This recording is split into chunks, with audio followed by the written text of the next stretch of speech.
Samantala, Taiwan, pinalalakas ang military readiness habang umiikli naman ang warning time sa posibleng banta mula po naman sa China. Mula po naman sa Radyo Pilipinas World Service, narito naman ang ulat ni Jay Arevalo.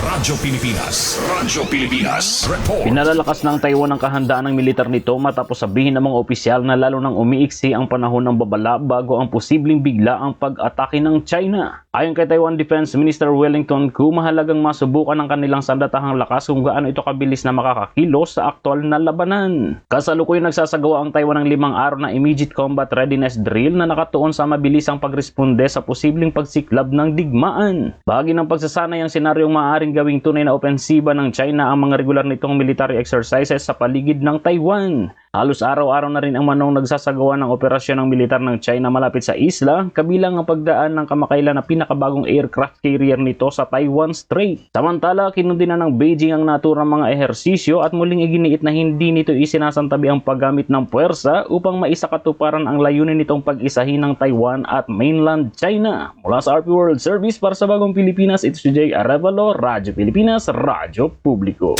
Radyo Pilipinas News Nationwide.